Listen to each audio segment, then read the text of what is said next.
Hello, everybody. Listen, this is my favorite season. I absolutely love the holiday season, Christmas being my very, very, very, very favorite holiday. I absolutely love to give. I love to give on Christmas. You know, being a mom of seven children, a lot of times Christmas was just financially challenging. And so, in order for my children to have a good Christmas, I had to start early every year. And that's for almost every holiday that there was, whether it was Easter, whatever. The big holidays, I had to plan ahead, and that's what I did. But I remember one particular holiday, one particular Christmas, my children and I were going through an extra challenging financial year, and I was not able to provide Christmas for them. But they didn't know that. I told them that we were going to take this year's Christmas, and I knew in November that I was not going to be able to give my children Christmas that year. So I told them that this year for Christmas, we were going to focus on giving to other people, and that Christmas was about giving and not just receiving. I made it this great big project, and every day for 7 days we took time to focus on somebody else. I remember the first day being Children's Hospital, and we focused on them and being able to pray for those children, because those children, some of them was not even going to make it to see Christmas.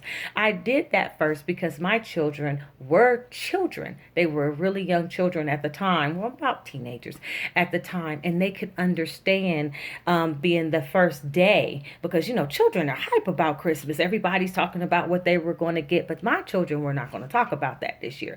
So I took them to Children's Hospital first strategically so that they could see that there were other children who were not going to even be home for Christmas, and that they were very sick. And so for each day of that week leading up to Christmas, we took the time to focus on somebody else, give them our prayers. We made toiletry bags, and we just gave that year. Lo and behold, that year on Christmas, maybe the day before Christmas, God showed up, and my children were able to receive Christmas that year. We didn't even I had totally abandoned the thought that my children were going to have Christmas that year, but because we decided to give, and look, they bought into it. They were so excited, and they told me after Christmas, you know what, mommy, even if we never got a gift for Christmas this year, this was the best Christmas ever. I said that to say this to my parents, and just a word of encouragement. I know the challenges of trying to make Christmas this great, and I'm gonna tell you something. I have wasted so much money on. I wish I could add up all the money I wasted on Christmas, because children will abandon their toys and these big ticketed items, and we're going out, and if I could do it all over again every year, I'd have put most of it in a savings account and let the savings account grow, because there's college expenses, there's other expenses that these kids have when they get older. You got high school, this, that, and the other, proms, and all drill team and basketball and football. Oh my God, it was crazy. And then to be able to put to a savings account and do other things that they would remember.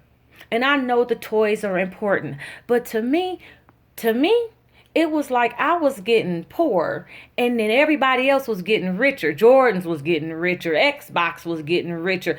Phones getting, all these companies getting richer. And my family is paying a financial price because we got to keep up with the Joneses.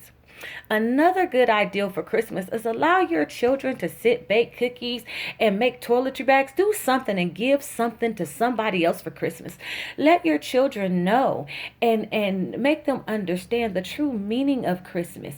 You know, for God so loved the world that he gave his only begotten Son, and whosoever believeth in him shall not perish, but have everlasting life. God sent his only Son so that we could have life and have it more abundantly. And that is what Christmas is all about. Is that he loved us enough to come up out of heaven, take a fleshly form, go through and show us that we can live this life, then take a beating that was not deserved, and die on the cross and rise again so that we can live and live in freedom. And that's what really Christmas is all about. And if we stay true to that, and not worry about making everybody else rich, we don't have to be stressed over the holidays.